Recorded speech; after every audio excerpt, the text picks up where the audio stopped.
नमस्कार बंधुरा आजकेर এই पवित्र आलोचनाय आपनादेर सबाइके स्वागत जानाई।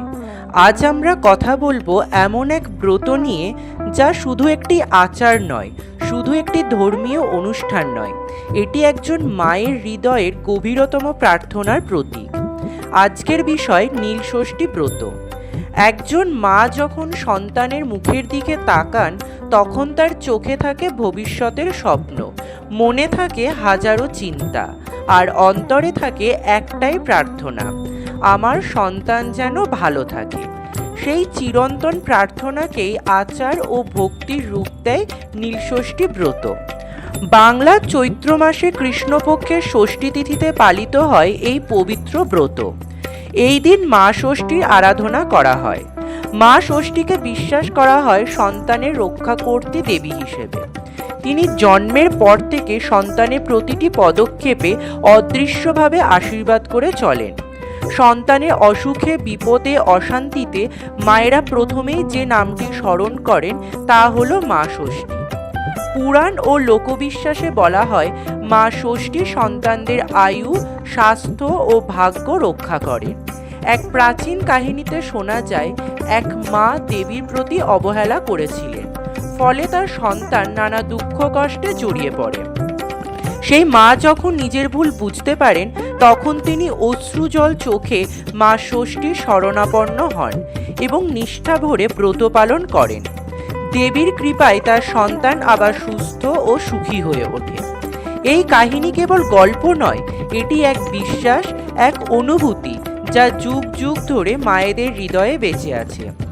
নীলষষ্ঠী ব্রত মায়েদের কেন পালন করা উচিত? এর উত্তর লুকিয়ে আছে মাতৃত্বের মধ্যে। মা কখনোই নিজের কথা ভাবেন না, সন্তানের জন্য তিনি উপবাস থাকেন, প্রার্থনা করেন, নিজের ক্লান্তি ভুলে যান।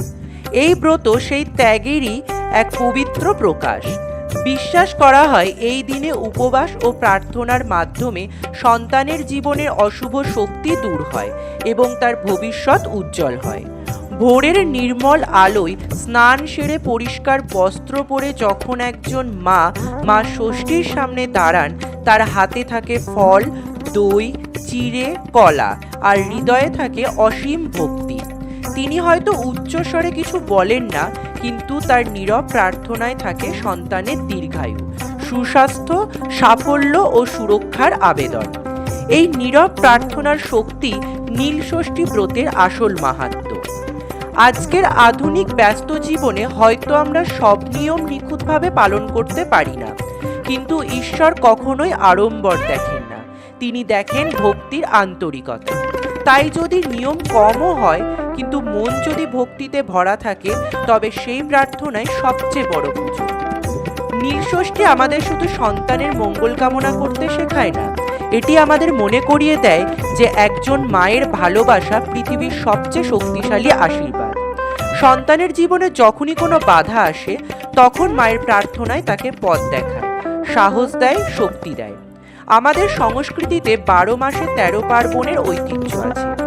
প্রতিটি আচার অনুষ্ঠানের পিছনে রয়েছে কোনো না কোনো গভীর তাৎপর্য। নীলষষ্ঠী সেই সব ব্রতের মধ্যে একটি যা মাতৃত্বকে সম্মান জানায়। এটি আমাদের শেখায় সন্তানের জন্য মায়ের হৃদয়ই সবচেয়ে বড় মন্দির।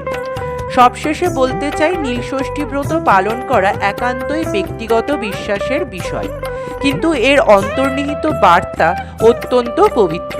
সন্তানের মঙ্গলের জন্য নিঃস্বার্থ ভালোবাসা ও প্রার্থনা।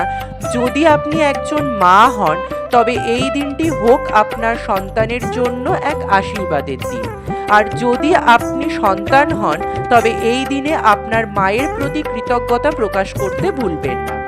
আপনাদের সবার জীবনে মা ষষ্ঠীর আশীর্বাদ বর্ষিত হোক, সকল সন্তান সুস্থ, সুখী ও সফল হোক, এটাই কামনা করি। ভিডিওটি ভালো লাগলে লাইক, শেয়ার ও সাবস্ক্রাইব করতে ভুলবেন না। কমেন্টে জানাতে পারেন আপনারা নীলষষ্ঠী কিভাবে পালন করেন। ধন্যবাদ। জয় মা ষষ্ঠী।